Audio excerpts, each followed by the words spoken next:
quem já está com a sua Bíblia nas mãos, abrir em Marcos 12, coloca o dedinho ali e também vai em Mateus 22. Marcos 12 e Mateus 22. Aí eu já passo os versículos.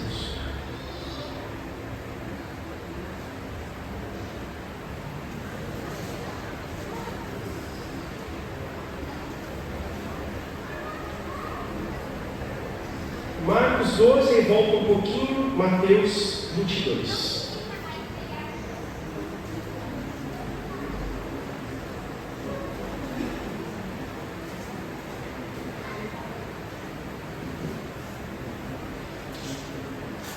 Marcos 12, versículo 28. Marcos 12, versículo 28, nós vamos ler a partir do 28 até o 31, mesmo assentados, mas com toda a reverência, prestem atenção. Diz assim a palavra de Deus: Um dos mestres da lei aproximou-se e os ouviu discutindo. Notando que Jesus lhe dera uma boa resposta, perguntou-lhe: De todos os mandamentos, qual é o mais importante? Respondeu Jesus: O mais importante é este: Ouça, ó Israel, o Senhor nosso Deus, o Senhor é o único Senhor.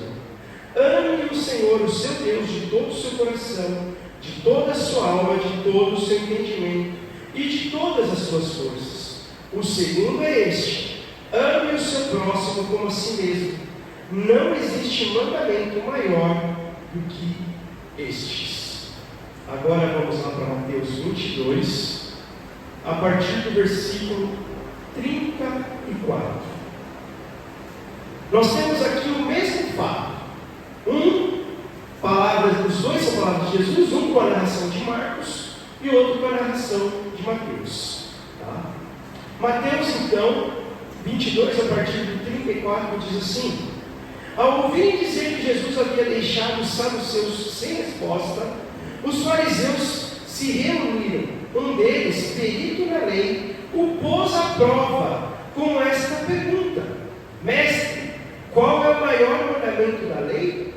Respondeu Jesus: Ame o Senhor, o seu Deus, de todo o seu coração, de toda a sua alma, de todo o seu entendimento.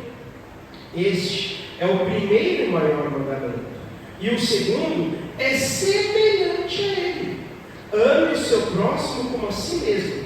Destes dois mandamentos dependem toda a lei e os profetas. Vamos orar? Senhor meu Deus, aqui está a tua palavra. Fale conosco neste momento, ó Deus, que saiamos aqui instruídos pela tua palavra, ó Deus, com o nosso coração, Senhor, abastecido e aquecido pela tua presença e pela tua orientação. Entregamos a ti agora esta palavra, em nome de Jesus. Amém. Então aqui nós temos o mesmo momento. Jesus está sendo questionado. Um grupo de pessoas estão fazendo perguntas e Jesus está respondendo. E quem estava fazendo perguntas aqui neste momento não eram pessoas que não tinham instrução. Eram peritos nas leis. Eram dois grupos. Tínhamos os grupos, o grupo dos saduceus e os grupos dos fariseus. Dois grupos religiosos israelenses. Tá? Então, esses dois grupos eram fortes. Eles cobravam rigorosidade em seguir aos preceitos da lei. Só que eles tinham uma diferença grande entre os dois. Os saduceus não acreditavam na vida eterna. Eles diziam: olha, existe Deus, mas a nossa vida é só agora. E os fariseus acreditavam na vida eterna. Eles acreditavam na vida após a morte. Então aqui nós estamos num momento onde Jesus deu uma boa resposta para os saduceus. Se vocês depois em casa quiserem ler, é aquela pergunta que eu chego e falo: olha, uma família tinha 7 irmãos, o primeiro casou com a esposa, o segundo casou com a esposa, o terceiro casou com a esposa, e foi até o 7. E aí perguntou: e na hora do céu? a esposa vai ser de qual dos 7? Aí Jesus respondeu: olha, vocês estão entendendo errado. No céu não é assim. Isso aqui é na terra. No céu seremos como os anjos. Não teremos casamento. E aí os saduceus ficaram em silêncio, fecharam a boca. Aí os fariseus pensaram: não conseguiram pegar ele. Talvez pensaram: vamos pegar ele agora. Mestre, qual é o maior mandamento? Sabe o que eles queriam? Uma ordem de mandamentos. Por quê? Porque os preceitos da lei eram 613. 613 mandamentos divididos em duas partes. 248 mandamentos, quer dizer, 248 mandamentos faça isso. E 365 proibições. Eu não estudei, mas eu observei 365. Tem um não para cada dia do ano. Para cada dia do ano tem um não faça isso. Não faça isso. Não faça isso. Se você conseguir, tem um para cada dia. Ele queria o quê? Uma explicação. Olha, o primeiro é esse, o segundo é esse, o terceiro é... Eu nem sei falar o número. O 613 é esse. Porque anos e anos eles viviam discutindo, querendo colocar ordem nesses mandamentos e nessas proibições. Jesus não buscou a tradição dos fariseus de querer ficar discutindo. Jesus foi aonde? Na palavra. E aí a gente diz, nós dizemos hoje, que esses dois mandamentos que Jesus falou resumem toda a lei. Toda a lei. Nossa, mas toda a lei? Toda a lei. Mas espera aí, 613.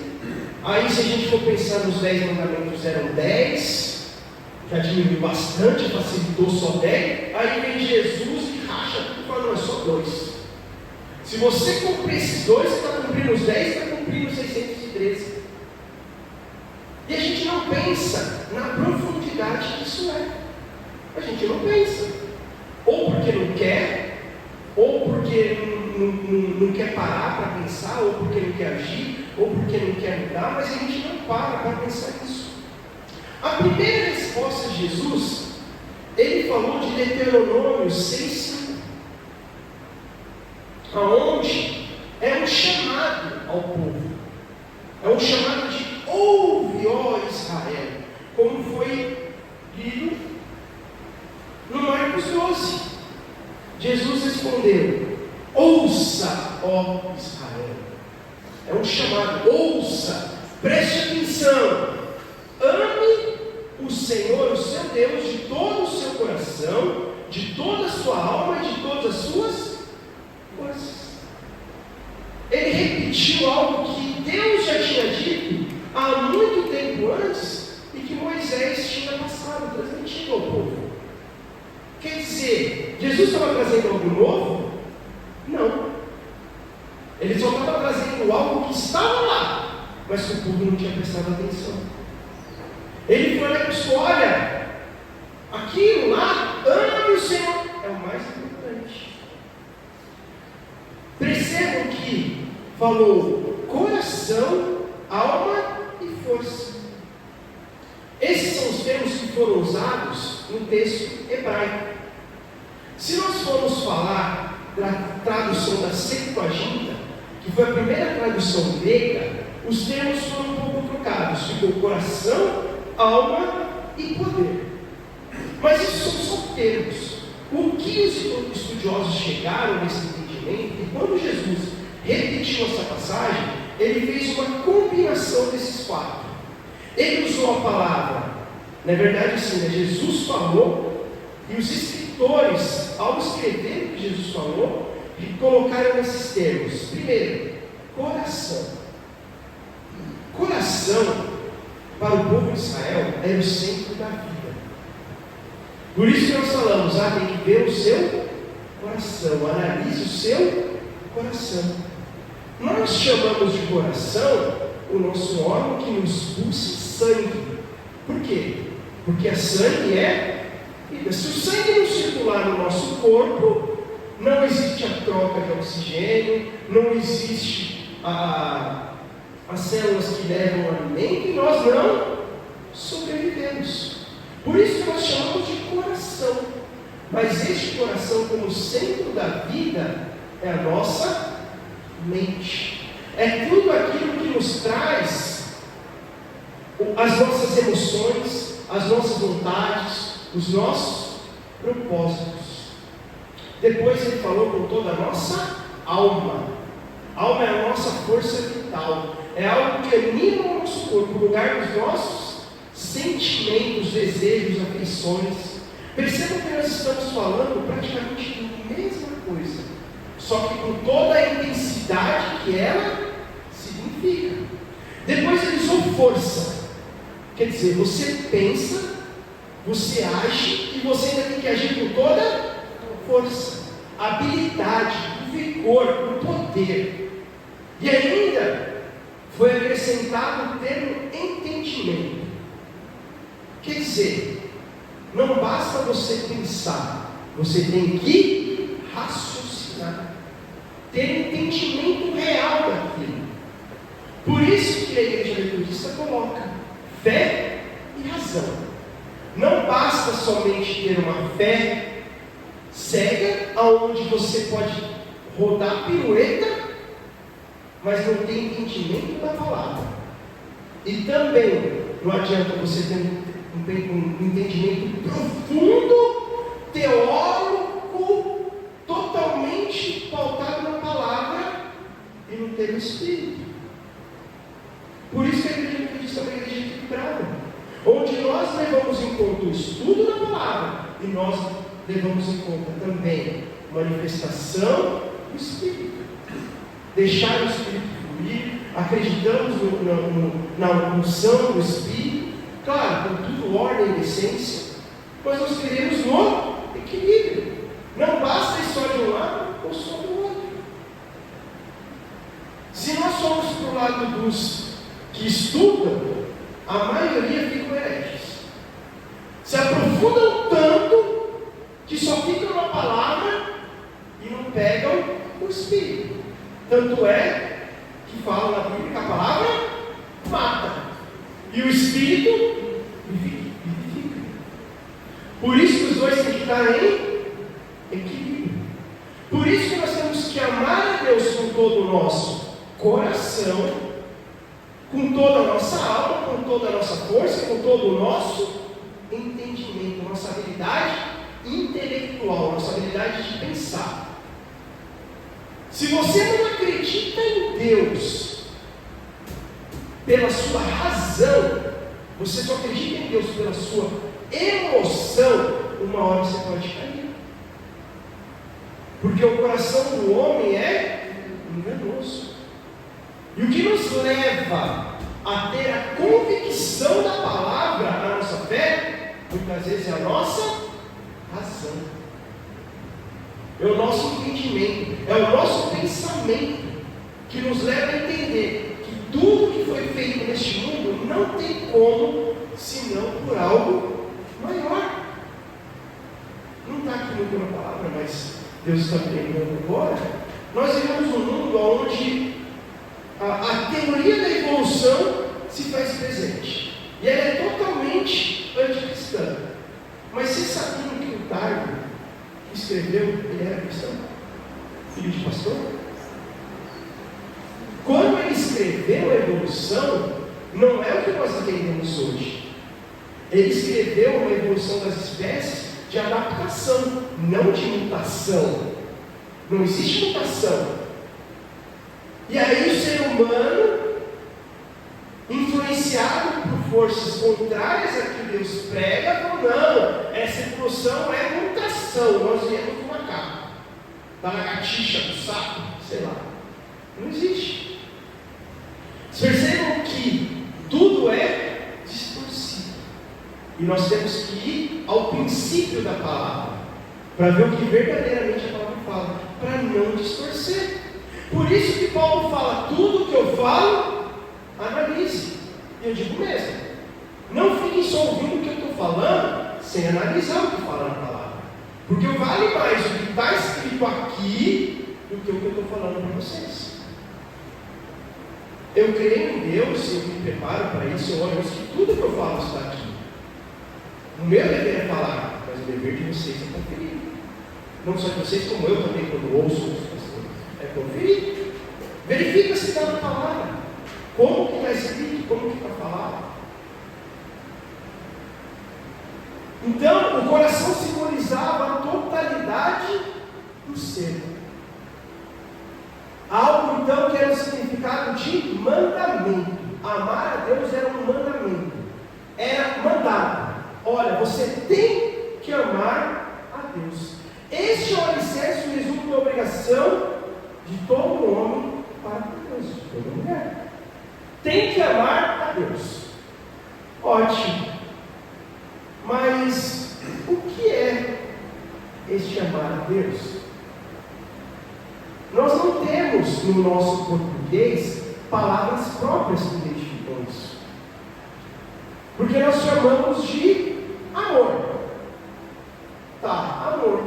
Eu posso amar minha esposa, posso amar meu filho, posso amar até um amigo. E aí Jesus vem e fala, você tem que amar até seu inimigo. Né? Será que nós estamos realmente entendendo o que é o amor? Eu creio que não. O termo aqui usado em grego é o tal do agapau, que vem do amor ágape. É um amor transcendente. Não é o amor de um homem para uma mulher. Você, marido, e você, esposa, você não ama, a mulher não ama o marido, e o marido não ama a esposa quando está querendo, quando quer fazer carinho. Não. Isso é desejo. É outras coisas, não é amor. E nós chamamos de amor. No momento mais íntimo nós falamos, eu te amo. Não, naquele momento você não está amando. Não é amor. Amor é algo diferente. A palavra aqui significa muito mais do que afeto e emoção. Essa palavra sozinha não exclui o afeto, mas é sempre um afeto moral de uma vontade consciente e deliberada que ela contém, e não um impulso natural de um sentimento imediato. O amor não é um sentimento. Nós podemos sentir carinho, afeição, apreço, ódio, até outras coisas. Mas amor não é sentimento. Nós não sentimos amor por outra pessoa. O amor nós oferecemos, mas não sentimos. O significado claro, então, é que devemos amar a Deus com todo o nosso ser. Estamos acostumados a pensar no amor, então, como emoção. Mas se ele não é emoção, o que é o amor? Ao dizer que amamos alguém, nós temos, então, vários sentimentos para essa pessoa. Ou temos sentimentos para essa pessoa. Mas quando nós amamos verdadeiramente, nós não temos sentimento. Nós praticamos uma ação. O amor, ele não pode depender da conduta do outro. Porque se for sentimento, vai depender da conduta do outro. Se o outro te der uma patada, você já não está amando tanto. A outra ajuda com carinho, eu estou amando. Peraí, não existe isso. Por isso que o amor de Deus é muito maior. Porque o amor de Deus é um amor por ação. Fez o homem, fez a terra, fez ação. Fez por amor e viu tudo que é bom. Ação. É o ato de fazer. Esse conceito de amor é completamente compatível com palavras de Jesus. Qual? O do sentimento. Porque como a gente pode dizer, ame os seus inimigos e ore por aqueles que perseguem? Você consegue ter sentimentos bons por pessoas que te machucam, que te perseguem? Se você consegue, você já vai para o céu. A gente pode até depois, movido pelo Espírito Santo, ser conduzido ao perdão, mas naquele momento que a pessoa te pisou o pé, vai doer na carne. E não é logo que a gente vai perdoar a pessoa. Se pudesse, é ou não é?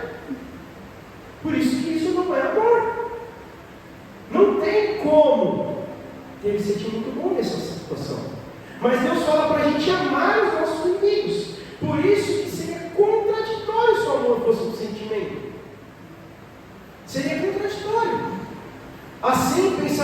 sentimento nos impede de amar as pessoas, principalmente os nossos inimigos.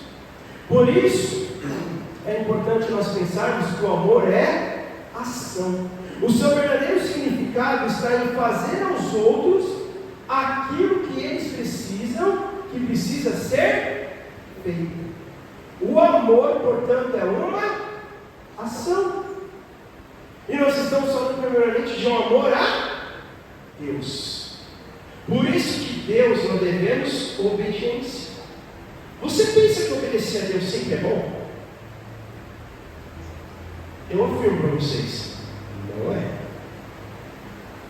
Muitas vezes Deus vai nos confrontar contra os nossos próprios males, contra nossos próprios pecados impostidos, com próprias situações que nos faz a ter afronta para obedecê-lo.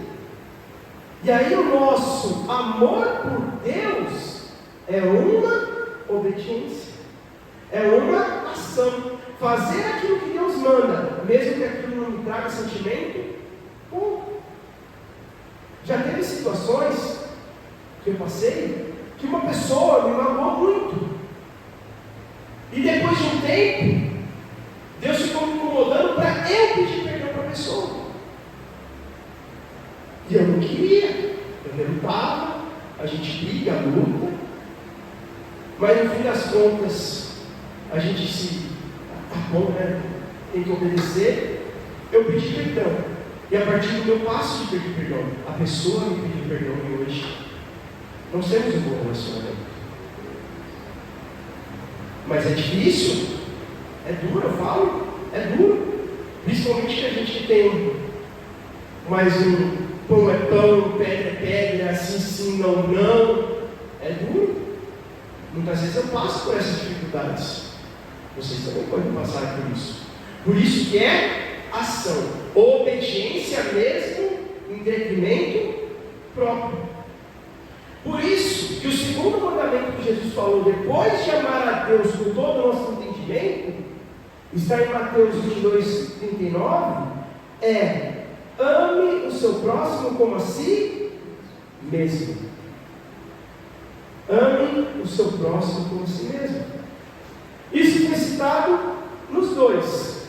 Mas observem aí que Mateus colocou o termo, o segundo é semelhante. Semelhante, guardem essa palavra, semelhante. Nós já vamos falar o que ela diz, semelhante. Jesus, quando ele respondeu esse questionamento, ele respondeu de Levítico 19, 18, aonde tinha sido dito: não procure vingança, nem guardem rancor contra alguém do seu povo, mas ame cada um o seu próximo como a si mesmo. Eu sou o Senhor. Então, Jesus, na hora de responder, pegou um trecho do Deuteronômio e pegou o segundo de Levítico. Foi a primeira vez que foi dito isso. Nunca ninguém tinha pegado esses dois trechos, essas duas falas separadas e colocadas em conjunto. O verbo usado aqui do amor foi o mesmo do amar a Deus. Se devemos amar a Deus com coração, alma, força e entendimento, e o verbo foi o mesmo, esse mesmo amor tem que ser repassado por amor ao próximo. Ele reflete a relação do cristão com Deus e do cristão com os homens. Esse mandamento é diferente então de sentimento. Não espere ter sentimento pelas pessoas. Faça por obrigação, por mandamento. Porque Deus manda amar. Mas eu não gosto daquela pessoa. Você não precisa gostar. Você precisa amar. Amar é diferente de gostar. O amar é tratar bem mesmo quando você não gosta. É você ter um bom relacionamento com a pessoa, mesmo que não queira, por obediência a Deus. Por isso que João, no Evangelho de João, no capítulo 13, versículo 34, ele diz: um novo mandamento lhes dou, amem-se uns aos outros, como eu os amei. Vocês devem amar-se uns aos outros. Palavras de Jesus. E Jesus dá o exemplo. Observe que Jesus amou Judas em todo o tempo. Jesus sabia desde o início que seria Judas que ia traí-lo? Eu creio que não. Mas chegou um momento que ele percebeu pelas ações. E mesmo assim, ele continuou amando Judas. Continuou amando Judas. Até aquele momento que ele falou: vai e faça o que você tem que fazer. Ação. É um amor transcendente do nosso pensamento. É algo que vai além.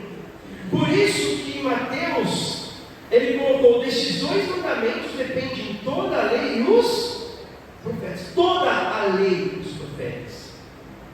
Sabe o que quer dizer toda a lei e os profetas? Quer dizer toda a Bíblia.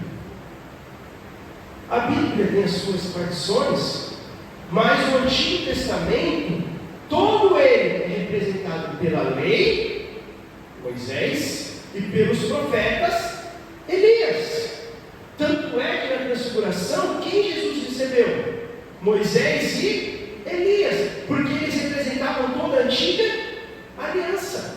Se vocês querem cumprir toda a antiga aliança, cumpra esses dois mandamentos, porque desses dois depende toda a lei e os profetas.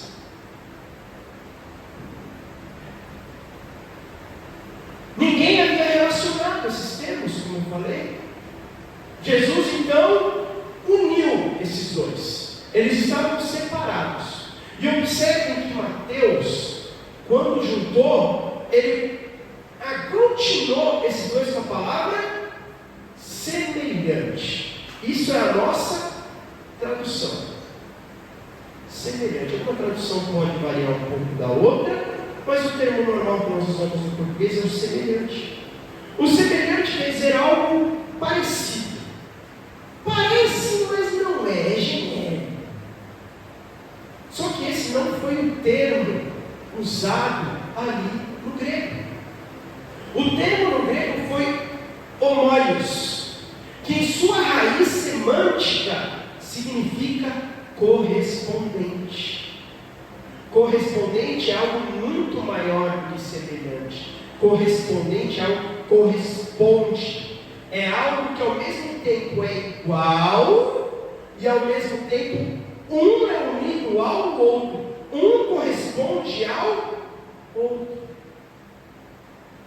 Se a gente for mais profundo, esse correspondente é o nosso Deus. Deus triuno. Nós cremos em três deuses? Não. Nós cremos em um Deus que se reflete em três pessoas. A um corresponde o outro. Tanto que Jesus falou quando esteve caminhando aqui na terra: se quiser conhecer o Pai, conheça o Filho. O Filho corresponde ao Pai. E aí Jesus falou: quando eu subir, ficará o Consolador. O Espírito Santo em nós corresponde ao Filho. E o Espírito corresponde ao Pai. Os três estão interligados. Ame o Senhor, o seu Deus. Ame ao próximo. Correspondente. Como assim mesmo? Um mandamento depende do outro. Não tem como amar a Deus sem amar o próximo. E não tem como amar o próximo sem amar a Deus. Nós estamos falando de amor, não estamos falando de caridade. Se nós formos para outras situações aí religiosas, as pessoas só estão na caridade. Então fazendo a caridade por obrigação, mas não entregando o verdadeiro amor. O verdadeiro amor vem de Deus. Porque quem ama verdadeiramente conhece a Deus, porque Deus é amor. Por isso que Tiago, no capítulo 2, versículo 8, diz: se vocês de fato obedecem à lei do reino, encontrada nas Escrituras que diz: ame o seu próximo como a si mesmo, estarão agindo corretamente. Então, quando Jesus falou isso, ele não estava dizendo respectivamente que tinha o primeiro e que tinha o segundo. Ele quis dizer que um correspondia ao outro, um era igual ao outro, mas que eles sim haviam combinados para expressar a essência de toda a obrigação do cristão. O amor de Deus que envolva tudo isso leva a pessoa a cumprir todas as obrigações. Quando você ama Deus e ama o próximo, você aí sim vai cumprir tudo aquilo que o fariseu perguntou dos 613. Não mate, não adultere, não faça isso, não faça aquilo, não faça. Faça, peça culto, ofereça louvor, tudo. Se você amar a Deus, se você amar o próximo, verdadeiramente vai estar cumprindo tudo. Amar então a Deus com todo o nosso ser torna-se, portanto, uma atitude natural e espontânea que todo cristão deve ter. Por isso que João, em 1 João 4,11 diz: amados, visto que Deus assim nos amou, nós também devemos amar uns aos outros. Percebam que eles estão falando uns aos outros, temos que amar uns aos outros. E aí vem Paulo. Paulo era aquele mais estudioso. Tanto é que Pedro, na sua segunda carta, diz mais ou menos assim, eu parafraseando: olha, Paulo diz umas coisas difíceis de entender, mas ouve ele. Pedro chegou à conclusão de tanto ler Paulo que ele já não estava mais entendendo Paulo, de tão profundo que era o que Paulo falava. E aí Paulo vem em Gálatas, na carta de Gálatas, capítulo 5, versículo 14, ele diz assim: toda a lei se resume num só mandamento: ame o seu próximo como a si mesmo. Bom, peraí, Deus falou para amar a Deus e ao próximo como a si mesmo, que já estavam os dois substituindo todo o restante. Chega Paulo, que fez faculdade, foi para o mestre, doutorado, depois que teve um encontro com Jesus, ele ficou 3 anos no EAD, ensino à distância própria. Ele foi lá, se afundou na onde ele morava, ficou 3 anos estudando a palavra, para depois começar a pregar. Ele chegou no entendimento de tudo que Jesus tinha falado, e de tudo no Antigo Testamento. Ele falou: olha, Jesus falou: ame o Senhor, seu Deus, e ame o próximo. Paulo vem e fala: então, toda lei se resume, toda lei, esses dois não só, ame o seu próximo como a si mesmo. Isso confundia a cabeça. Tanto é que Pedro chegou para ele e fala: difícil.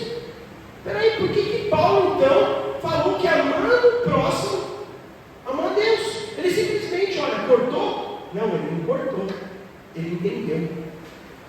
Ele não disse para não amar a Deus. Ele está colocando que amando o próximo, você ama a Deus. Quando você ama verdadeiramente. Por isso que Paulo colocou essa afirmação.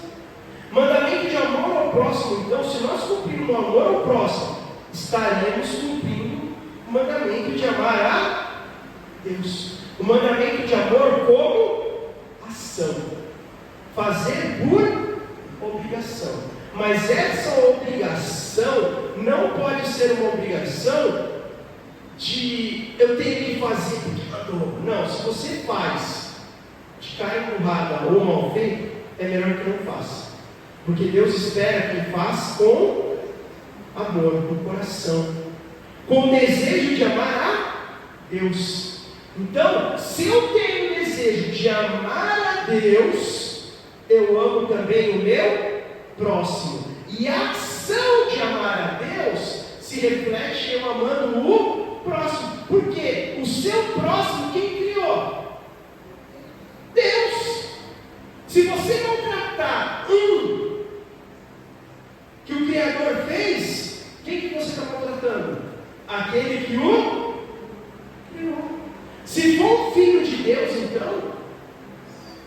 aí piorou.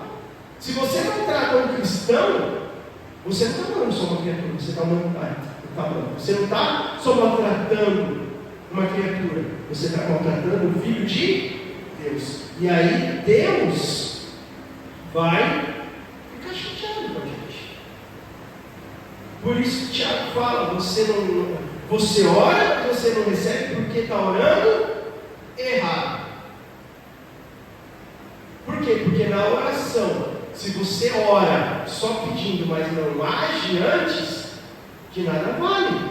Tanto é, Pedro fala assim, né? Se você maltrata a sua esposa, marido, esquece, Deus não está nem te ouvindo. Não adianta, não é que ele não vai responder, ele não está nem te ouvindo. Por quê? Porque você não está amando mais próximo de você. Se você não está agindo em amor com o seu próximo, como é que você quer que o pai dela te ouça? Não tem como. É impossível. Por isso que na primeira carta de João 3,11 diz: essa é a mensagem que vocês ouviram desde o princípio, que nos amemos uns aos outros. Amar como? Receber com alegria, acolher, suprir as necessidades do outro e servir. Lembra da primeira pregação que eu fiz? Servir? Como a gente serve? Ajudando, cooperando e servindo. Lembra do samaritano que estava na estrada? 2 estudiosos olharam, atravessaram a rua, e o que era samaritano foi lá e acolheu o necessitado. Ele agiu por amor. Ação. Se nós não agimos para benefício do próximo, nós não estamos amando a Deus. Principalmente os próximos que estão, claro, primeiramente na sua família e depois aqui dentro. Se nós não nos amamos, de que vale a gente colocar de joelhos, fazer penitências, graças a Deus que por tudo isso? De nada vale. Os 2 mandamentos então se interligam em uma só palavra: amor. Por isso que Paulo em Colossenses 3,14 diz: acima de tudo, porém, revistam-se do amor, que é o elo perfeito. Revistam-se do amor. Agir por amor. Como a essência de todo o Antigo Testamento está contida nesse mandamento, é óbvio também que a santidade como padrão para Deus não é isolada. Nós temos que buscar a viver uma vida de rendição, buscando perdão, buscando uma vida de santidade. E refletimos a busca dessa santidade através de uma vida de amor ao próximo. Então, os monges que ficam isolados e não passam por nenhum problema, só estão com aqueles eles não amam. Eles não têm santidade. Porque a santidade só é vivida quando você está no meio das pessoas que estão te dando problema e você ainda assim age com amor por elas, por amor a Deus. Aí sim você está buscando uma santidade. Viver a Cristo somente dentro da igreja e passar portão para fora e esquecer que é cristão, não tem como você viver em santidade. Por isso que na carta aos Hebreus 12,14 diz: esforcem para viver em paz com todos e para serem santos, porque sem santidade ninguém verá o Senhor. Observa, para ser santo eu tenho que ter paz com todos. Paz com todos, até com os nossos inimigos. Para ter paz com os nossos inimigos, o que nós temos que ter? Amor. Se nós não amarmos os nossos inimigos, nós não teremos paz. E muitas vezes o ter paz é não ter razão. Eu aprendi isso na dificuldade. Eu sempre buscava não buscava ter a razão, eu sabia que eu tinha razão, mas eu buscava tentar colocar esse sentimento na cabeça das pessoas, e não adiantava, eu ainda saí prejudicado. Aí eu comecei a aprender de tanto me perguntar, dar pontapé em pedra, eu comecei a criar, não quero ter razão, eu quero ter paz. Sabe aquela situação que você está no trânsito, a pessoa te fecha, quase você bate o carro, a minha esposa diz, você não vai buzinar. Já estou num nível que antes eu buzinava tanto, que agora, é do dia para a noite que a gente consegue isso? Não. Eu estou santo? Também não. Estou numa batalha igual vocês. Mas pelo menos essa da buzina que já estou me acalmando. Tenho ainda aonde me consertar, mas a gente tem que viver uma vida de busca constante. Por isso que está escrito, esforcem-se. Esforço. Amar gera esforço. O poder para alcançar a plenitude interior, então, torna-se herança para cada filho de Deus. Você tem por herança amar ao próximo, porque Deus me amou primeiro. Ele não fez o ato de entregar isso para nós porque nós o amamos. Ele nos amou primeiro e se entregou por nós. Por isso que Paulo fala na carta aos Romanos 5,5. E a esperança não nos decepciona, porque Deus derramou o seu amor em nossos corações por meio do Espírito que Ele nos concedeu. Quem vai nos ajudar a amar? O próprio Deus, através do seu Espírito. E aí? Nós temos que deixar o Espírito de Deus agir em nós. Hoje muitas vezes nós queremos calar isso, fica quietinho. Peço perdão, não. E aí muitas vezes a gente cala o Espírito. Mas como é que ouve o Espírito? Alguém já ouviu o Espírito? Não vou fazer a pergunta que você pode dizer que sim. Mas você sabe o que o Espírito, como o Espírito de Deus fala com você? Ele pode falar de muitas maneiras.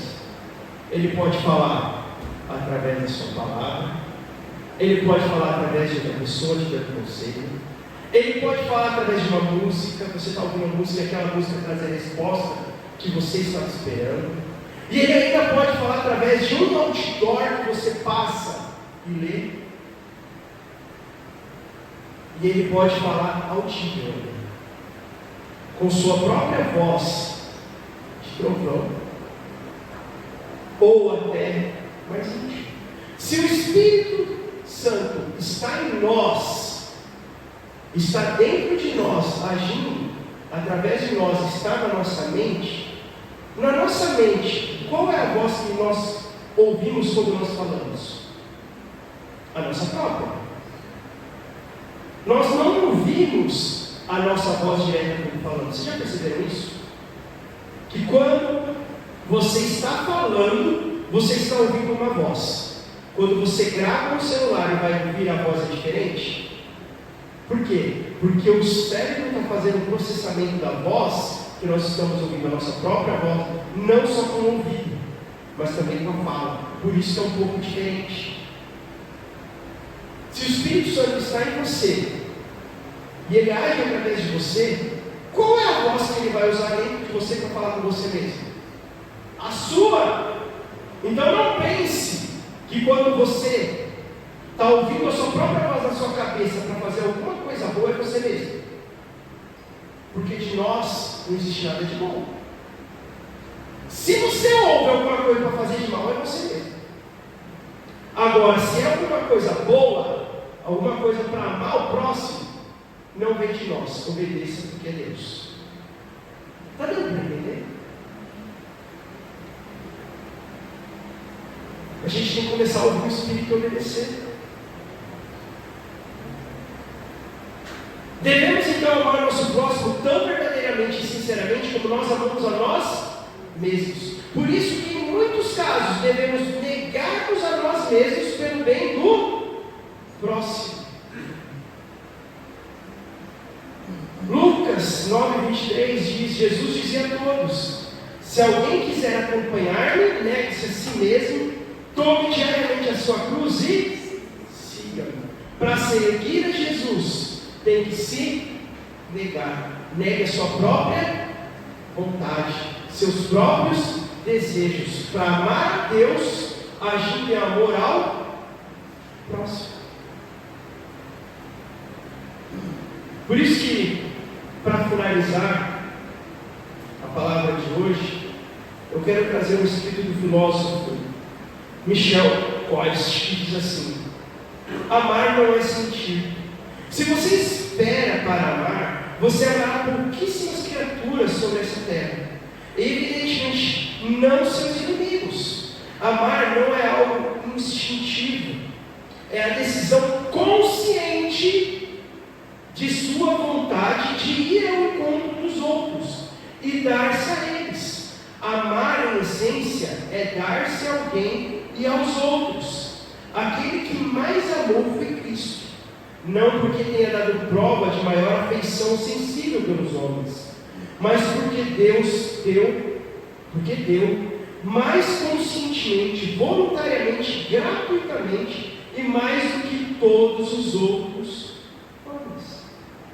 Ele se deu, ele se doou. Se nós queremos seguir o exemplo de Jesus, nós temos que se doar. Por isso que Paulo fala: me sigam como eu sigo a Cristo. Porque Paulo também sentiu na pele o que é se entregar a Deus. Amém? Para finalizar, diz assim, 1 João 4, 19 e 21. Nós amamos porque Ele nos amou primeiro. Se alguém afirmar, eu amo Deus, mas odiar o seu irmão é mentiroso. Pois quem não ama seu irmão a quem vê, como pode amar a Deus a quem não vê? Ele nos deu este mandamento: quem ama a Deus, ame também o seu irmão. Isso resume tudo que o Senhor colocou em meu coração para fazer nessa noite. Que possamos colocar em prática. Primeiro, com o nosso cônjuge, para quem é casado. Depois, nossa família, nossos filhos. Depois, a igreja. Depois, nosso trabalho e todas as pessoas nessa terra. Porque nós devemos amar até o nosso